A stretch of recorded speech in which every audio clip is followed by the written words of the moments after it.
Update. Am I the a-hole if I report my coworker for making TikToks about me? Original post. I'll use fake names to avoid any more drama. I work with a younger girl. Let's call her Carla.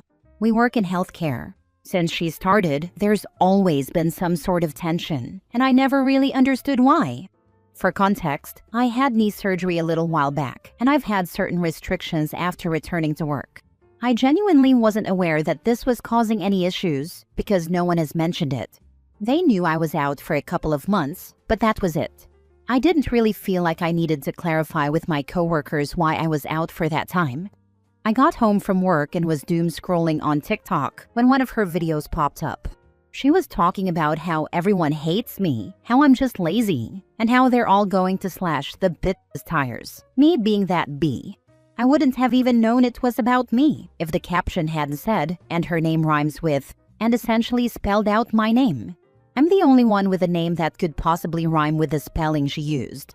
I spent the last hour crying, and I honestly don't want to go to work tomorrow. I feel like I'm a genuinely nice person. I don't go out of my way to hurt anyone, and I've never had any issues like this before. My mom was in nursing for 2 decades, so I asked her what she thought, and she told me I'm being too sensitive and that I should just suck it up and let it go. It's difficult for me because Carla also has a video up that shows the back of my car, with my license plate fully visible. Obviously, I looked at her profile after the fact.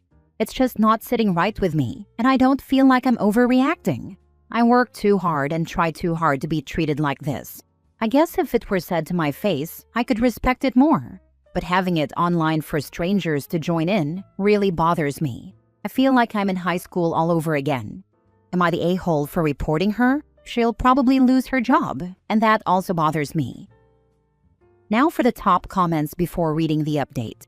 Not the a-hole. If you're fully honest about what she did and she loses her job, that's the consequence of her own actions.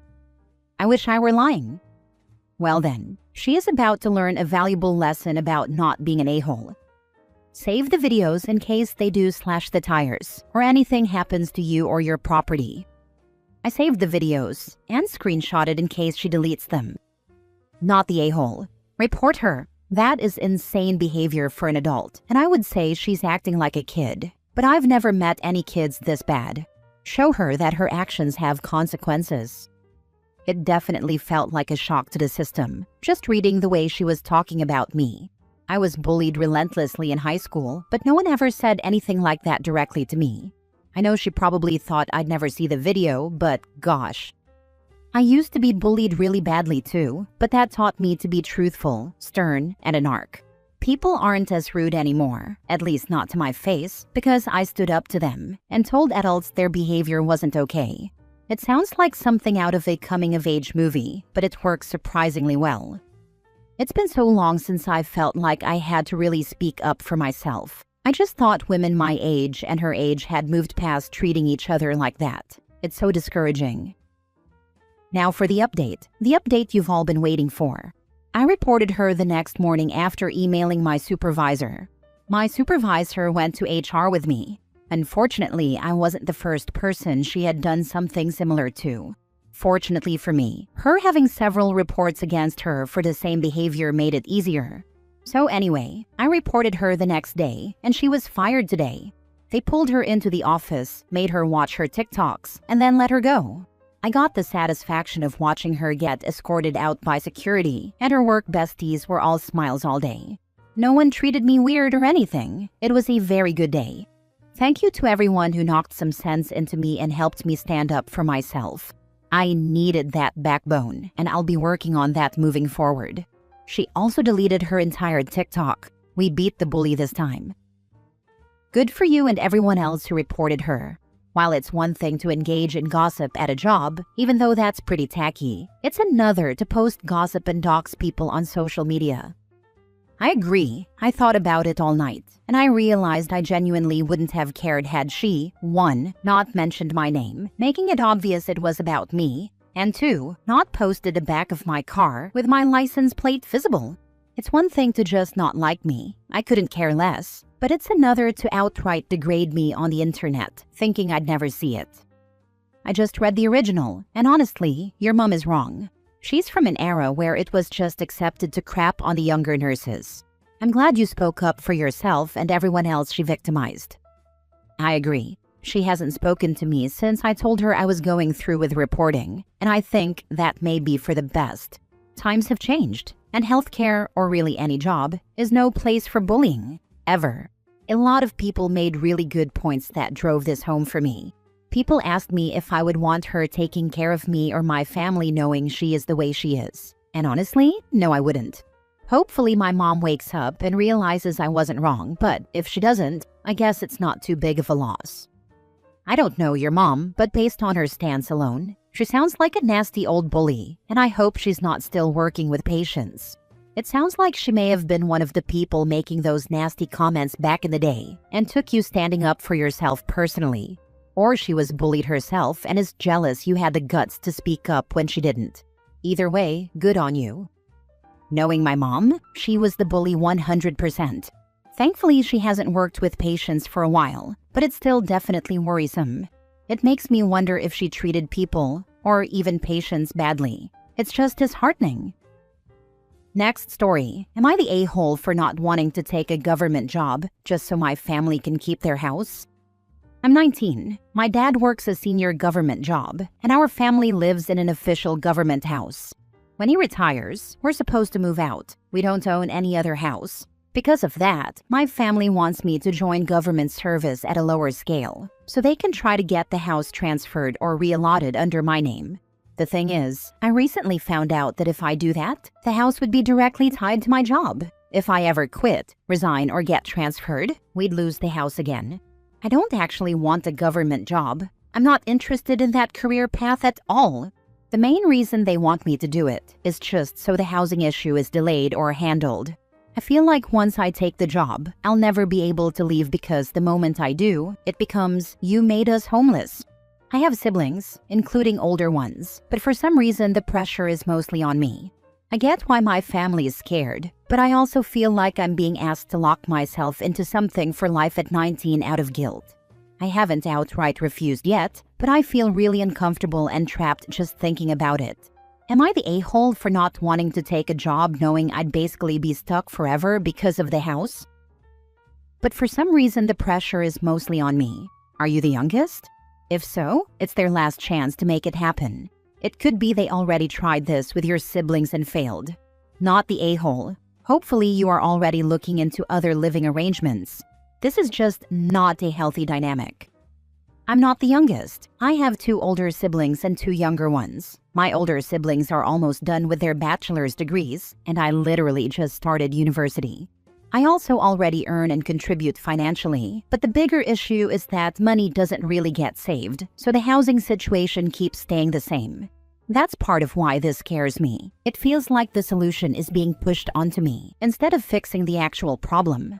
I get why everyone's stressed, but I don't think locking one person into a job for life is a healthy way to deal with it either.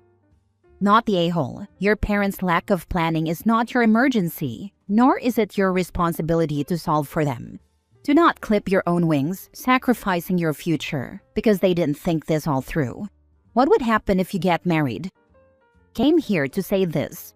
OP, imagine down the road if you meet somebody and want to get married, and then you have to explain to them that the only way the 2 of you can have a house is if your fiancé moves in with your parents, and that you'd have to raise your kids with your parents in the house. It's true that lots of cultures are fine with multi-generational homes, but you would be tying yourself to that scenario without knowing what your future holds. Next story. Am I the a-hole for refusing to let my mother-in-law stay with us after she became homeless? I, 36 female, have been married to my husband, 37 male, for 8 years, and we have 2 young children. My relationship with my mother-in-law has been strained for a long time due to repeated boundary violations, public conflicts, and a lack of accountability on her part. I'm asking because I'm being made to feel like I'm heartless for saying no, and I need an outside perspective. Here are some examples that have led to our strained relationship. Leading up to our wedding, she created drama around nearly every event. During our stag and doe, she accused my father of stealing from us. At the wedding itself, she wore a very light pink, almost white jumpsuit. became heavily intoxicated, and went around the hotel banging on doors trying to keep the party going. While I was pregnant, she texted me saying I shouldn't use pregnancy as an excuse to be lazy because my husband was doing laundry. At the time, we lived on the top floor of a triplex, and he didn't want me carrying heavy loads up multiple flights of stairs. When I was in labor with my daughter, she showed up uninvited and waited at the hospital until the baby was born. Afterward, she posted on Facebook claiming she wasn't allowed to hold her granddaughter, even though my husband hadn't held her yet and she never asked. She also criticized me for not wanting to breastfeed long-term, despite the fact that I did breastfeed for 3 months as planned. She has insulted me directly in the past, including calling me an overeducated idiot. She has also lashed out over minor issues, such as offering us furniture, being told politely that we didn't have space, and then accusing us of being ungrateful. When my son was born during COVID, no visitors were allowed, and I was seriously ill in the days after his birth, not COVID. Without asking, she told my husband she planned to stay at our house for a week. When he said no, she went on Facebook again, saying we were keeping her from her grandson and that the parents think they know best. She also contacted my father directly to accuse him of emotionally harming my daughter. Because of this behavior, my husband decided not to allow her to see our son until Christmas that year. A consistent issue throughout all of this is that she never takes accountability. She believes everyone is out to get her, and that every conflict is someone else's fault. She regularly portrays herself as the victim and refuses to acknowledge how her behavior affects others. She also struggles with alcoholism, which has contributed to many of these situations and the breakdown of her relationships. Over time, she has pushed away most of the people in her life. We have tried over the years to get her help with her addiction, but have come to realize that she needs to want the help in the first place. The final straw for me came on Mother's Day 2022, when she emailed me saying she knew I didn't like her and told me not to believe my husband, claiming he was dishonest. At the time, she had blocked him because he refused to give her money. After that, I cut contact for my own mental health and have not had a relationship with her since. Now to the current issue. Recently, she set fire to her apartment and was evicted. She had an opportunity to regain her housing if she dropped a lawsuit against the building, but she believed she would win and refused. Why she had a lawsuit with the building when the fire was her own fault, I have no idea. She lost the case and is now homeless and staying in a shelter. My husband wants to let her stay with us. I have said no because I believe it would destroy our marriage. I would not feel safe or comfortable in my own home, and based on her history, she would not respect boundaries, and we would never be able to get her to leave and find her own place. Even her own daughter, my sister-in-law, has refused to take her in. I feel empathy for her situation, but I also feel that her homelessness is the result of long-term behavior, poor decisions, and refusal to accept responsibility. I don't believe it's fair to sacrifice my marriage, my mental health, or my children's stability to fix a situation she continues to create. Am I the a-hole for refusing to let my mother-in-law stay with us? Edit. I realized I may have been a bit vague when I stated she set fire to her apartment. To my knowledge, it was not intentional, but it was extremely negligent. She was making candles on her stovetop and left them unattended to go to the apartment building's common area in the middle of the night. When she returned, her apartment was filled with fire and smoke. Not the a-hole. Seems you're trying to protect your marriage and family. Your husband needs to respect that. Have you reminded him of all she's done? Not just marriage and family, but home. She set fire to her last place. Why would you bring her in? That's exactly my point. I don't want to risk her destroying my home as well. I have children and beloved pets to consider the safety of. Not the a-hole, and die on this hill. You sound so reasonable. I can't imagine how your husband can see it any other way. Why would you invite utter chaos into your home? Why would you ruin your home and lives for her?